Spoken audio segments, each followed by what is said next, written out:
Info farmer Times کے دوستوں، گرو نانک دیو جی 15 April 1469 کو موضع تلونڈی، ضلع شیخوپورہ، صوبہ پنجاب، پاکستان میں پیدا ہوئے۔ اب تلونڈی کا نام آپ کی جائے پیدائش ہونے کے باعث ننکانہ صاحب ہے۔ آپ کے والد محترم کا نام بابا کلیان رائے المعروف مہتا کالو جی اور والدہ محترمہ کا نام ترپتا جی اور بہن کا نام بی بی نانکی تھا۔ آپ 2 ہی بہن بھائی تھے۔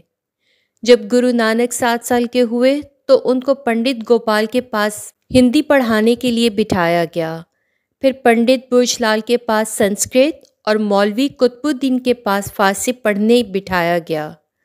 آپ کی خداداد، قابلیت اور عقل سلیم کو دیکھ کر متذکرہ تینوں اساتذہ اپنی اپنی جگہ جہاں حیران ہوئے وہاں آپ کی روحانی خوبیوں سے متاثر ہوئے بنا نہ رہ سکے۔ گرو نانک جی نے اس وقت کی مروجہ تعلیم کو نہایت دھیان سے پڑھا۔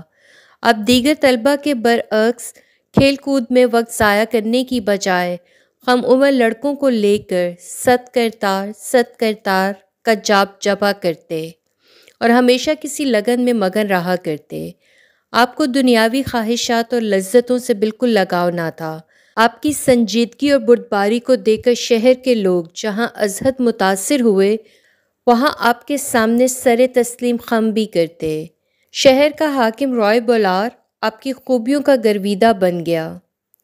10 سال کی عمر میں آپ کو زنار ڈالا جانے لگا تو آپ نے اس کو پہننے سے صاف انکار کرتے ہوئے کہا کہ میں وہ جنوں پہننا چاہتا ہوں جو آتما کے لیے موزوں ہو، جو نہ کبھی میلا ہونے پائے اور نہ ٹوٹ کر یا جل کر فنا ہو جائے۔ گرو نانک جی کے والد کو ان کی یہ انوکھی اور سماج کے مقرر کردہ رسم و رواج سے بغاوت ہرگز پسند نہ تھی۔ انہوں نے اپنے خاندانی پروہت ہردیال جی سے استدعا کی کہ وہ گرو نانک دیو جی کو شاستروں کا مقابلہ کرنے کی جرات نہ کرنے دیں اور گرو نانک جی کو پیار یا دباؤ سے جس طرح بھی ممکن ہو زنار پہننے پر رضامند کریں۔ جہاں پروہت نے بے سار کوشش کی وہاں ماں باپ اور دیگر رشتہ دار بھی پیار، روب و ادب کا ہتھیار استعمال کر کے ہار گئے، مگر گرو نانک جی اپنی بات پر ڈٹے رہے اور بس یہی جواب دیا کہ روحانی جنم کے لیے روحانی زنار ہی درکار ہے۔ اگر پنڈت جی کے پاس وہ جنوں موجود ہے تو میں اسے زیبتن کرنے کے لیے تیار ہوں۔ تمام رشتہ دار اور پروہت اس جواب سے لاچار اور بیزار ہو کر رہ گئے۔ کرم کانڈ پر کاری ضرب لگا کر گرو نانک جی نے اپنے والد کو حیران کر دیا۔ وہ محسوس کرنے لگے کہ شاید گرو نانک جی دنیاوی فرائض اور دھندوں سے بے رخی اختیار نہ کر بیٹھیں، تو انہوں نے گرو نانک جی کو گائیوں اور بھینسوں کے چرانے کا کام سونپا۔ گرو نانک جی اپنے والد محترم کا حکم تو بجا لائے مگر اس کام میں بھی کچھ ایسے کھیل کھیلے اور ایسے عجیب و غریب کارنامے انجام لائے جو اگرچہ آپ کی عظمت اور روحانی بلندیوں کے مظہر تھے، جن پر رائے بولار 1000 جان سے فدا تھا، مگر آپ کے والد کو یہ ہرگز پسند نہ آئے۔ آخر ان کے والد نے گرو نانک جی کا 18 سال کی عمر میں بٹالہ کے بابا مول چند پٹواری کی دختر بی بی سلکھنی جی سے بیاہ کر دیا۔ گرو جی کے والد نے گرو جی کا دل دنیاوی دھند اور موہ مایا میں پھنسانے کے پیش نظر بیاہ تو کر دیا اور آپ گھرستی بھی بن گئے اور دنیاوی کاروبار بھی خوش اسلوبی سے انجام لائے، مگر اس کاروبار میں بھی آپ نے اپنے کرتار کو ہمیشہ اپنے من کی گہرائیوں میں بسائے رکھا۔ گرو نانک دیو جی نے اپنے گاؤں کے ایک ہونہار مراسی بھائی مردانہ جی کو اپنا ساتھی بنا لیا، جو اگرچہ ان سے عمر میں بڑا تھا مگر ساری عمر آپ کو مرشد کامل جان کر آپ کا ہی وفادار بن کر آپ کا شریک کار رہا۔ بھائی مردانہ ایک مسلمان میراثی برادری کا لڑکا تھا جو راگ کا دل دادا اور قدر شناس۔ گرو نانک جی کی صحبت میں رہ کر اس فن میں نہ صرف کامل ماہر ہوا، اس کے رباب اور گرو جی کے عرفان بھرے لفظوں نے بڑے بڑے عالموں، فاضلوں اور پنڈتوں کو بھی آپ کا گرویدہ نہیں بنایا بلکہ جابروں، ظالموں، آدم خوروں اور ٹھگوں کا پتھر سا دل بھی موم بنایا اور وہ آپ کے سکھ مرید بن کر آپ کے نام کی مالا جپنے لگے۔ گھرستی بن جانے، کاروبار کرنے اور گھر کے دیگر فرائض خندہ پیشانی سے انجام دینے کے باوجود گرو نانک دیو جی کسی نرالی لگن میں مشغول نہیں بلکہ ہر وقت اپنے کرتار کی یاد میں مست الست رہا کرتے، اور کبھی کبھی آپ پر ایسی کیفیت بھی طاری ہو جاتی تھی کہ وہ گھر سے باہر شمشانوں اور قبرستانوں میں قیام کرتے تھے۔ اس چلن سے ان کے والدین متفکر ہوئے۔ انہوں نے ایک وید کو ان کے علاج معالجے کے لیے بلایا۔ گرو نانک جی نے وید سے کہا کہ آپ نبض دیکھ کر میری بیماری دیکھنا چاہتے ہیں، لیکن میرا درد لا علاج ہے۔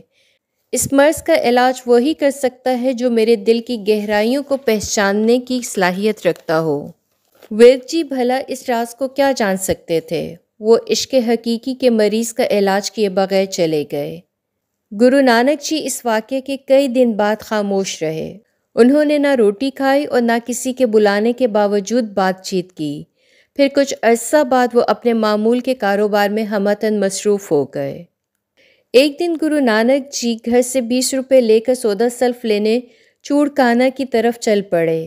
آپ کے والد کلیان رائے المعروف مہتا کالو جی نے اپنے لاڈلے بیٹے کو گھر سے روانہ ہونے پر نصیحت کرتے ہوئے کہا، مال متا سوجھ بوجھ سے خریدنا، کھرا سودا کرنا جس سے اچھا فائدہ ہو۔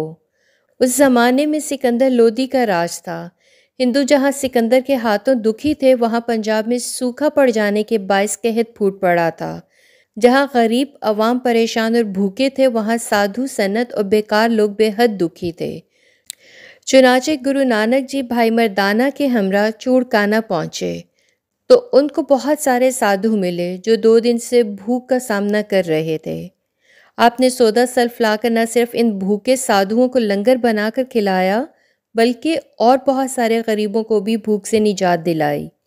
جب گرو نانک جی تلونڈی واپس آئے تو ان کے والد ان کو مال متا کے بغیر دیکھ کر از حد دکھی ہوئے، مگر آپ نے والد صاحب سے کہا کہ آپ نے ہی مجھے کھرا سودا کرنے کی ہدایت فرمائی تھی، بھلا اس سے زیادہ فائدہ مند سودا کیا ہو سکتا تھا؟ گرو نانک جی کے بہنوئی بھائی جے رام جی سلطان پورہ میں نواب دولت خان لودھی کے دیوان تھے۔ انہوں نے آپ کو سلطان پورہ میں بلوا کر نواب کا مودی بنا دیا۔ آپ نے یہاں اپنے عیال کو بھی منگوا لیا۔ یہ واقعہ 1504 کا ہے۔ مودی خانہ سنبھال کر آپ نے غربا محتاجوں کی امداد کے لیے وقف کر دیا۔ جب وہ ترازو پلڑا اٹھا کر کوئی چیز تولا کرتے تو جو ہی وہ 12 کے بعد 13 پر پہنچتے تو وہ کئی بار اپنی زبان پاک سے میں تیرا ہوں، میں تیرا ہوں کہتے رہتے۔ ان کا دھیان تو ہر وقت مالک کے دو جہاں کی طرف رہتا ہی تھا، مگر 13 کا لفظ ان کو اتنا بھاتا تھا کہ ان کا تن من اس 13 میں ہی کھو جایا کرتا تھا۔ ایک دن ایسا بھی آیا کہ وہ سلطان پور کی ندی دان میں نہانے اترے اور 3 دن غائب رہے۔ لوگوں نے طرح طرح کی چہ مگوئیاں کی۔ 3 دن کے بعد لوگوں نے ان کو شہر کے قبرستان میں بیٹھے دیکھا۔ انہوں نے ندی دائن سے باہر آ کر جو نعرہ لگایا وہ حیران کن تھا۔ وہ کہتے تھے، نہ کوئی ہندو نہ کوئی مسلمان۔ انہوں نے لوگوں پر واضح کیا کہ ہندو مسلمان کے جھگڑے اور بھید بھاؤ کو چھوڑ کر اس خالق کو اپنی کائنات و خلقت میں دیکھو۔ اس کے بعد انہوں نے مودی خانہ کا حساب و کتاب دے کر نواب کی نوکری کو خیر بات کہہ دیا۔ بقول بھائی گرو داس جی، گرو بابا نانک جی نے جب دیہانت سے قادر کائنات کی زمین کو دیکھا تو انہیں زمین جلتی ہوئی نظر آئی۔ ہر طرف جہالت، تعصب، نفرت اور فرقہ پرستی کے اندھیرے چھائے ہوئے تھے۔ گرو نانک جی نے لوگوں کو پیغام حق سنانے اور توحید کا درس دینے، وحدہ لا شریکہ اکال پورک کی حمد و ثنا کے گیت ربی کی مد بھری آواز میں سنا کر ہندو، مسلم، بدھ، عیسائی کو بھائی بھائی بنا کر زندگی بسر کرنے پر راغب کرنے کی خاطر دھرتی کے پاپیوں کو راہ راست پر لانے کا مصمم ارادہ کر لیا۔ گرو جی نے نواب دولت خان سے صاف صاف کہہ دیا کہ میں آپ کی ملازمت کو خیر بات کہہ کر دین و دنیا کے مالک قادر مطلق کی نوکری کرنے جا رہا ہوں۔ گرو نانک جی اپنے اہل عیال کو اپنے سسر بھائی مول چند کو سپرد کر کے بھائی مردانہ کو ساتھ لے کر جلتی ہوئی دنیا میں خنک نام خدا کا آپ ڈالنے کے لیے چل پڑے۔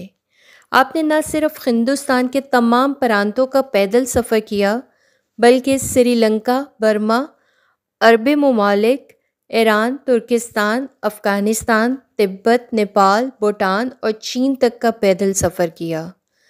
جنگلوں میں، پہاڑوں میں، ریگستانوں میں، ندیوں اور سمندروں کے کناروں، ہر جگہ ان کی بانی کا امرت ساون کے بادلوں کی طرح برس پڑا۔ آپ نے ہر جگہ توحید پرستی، قومی یکجہتی، باہمی اتحاد، مساوات اور رواداری کا پرچار کیا۔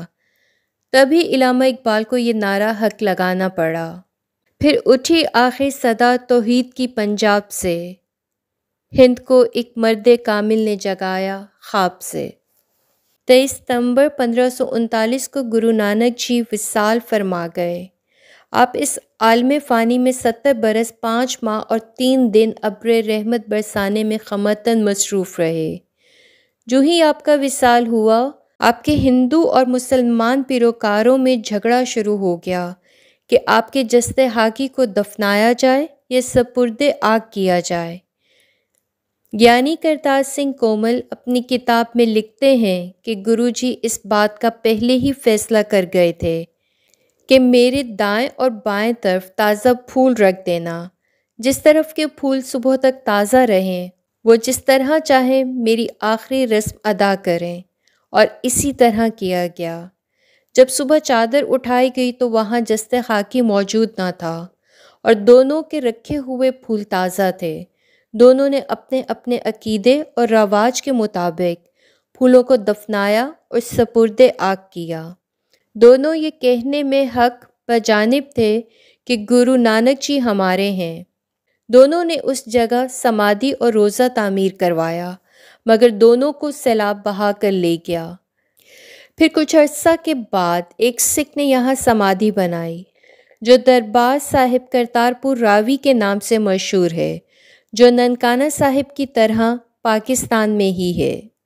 جس طرح ہندو ادب میں برہما، وشنو اور شیوجی ایک ہی ہستی کے 3 حصے بنائے گئے ہیں، اسی طرح عیسائی مذہب میں حضرت عیسیٰ روح القدس اور ماں مریم مانے گئے ہیں۔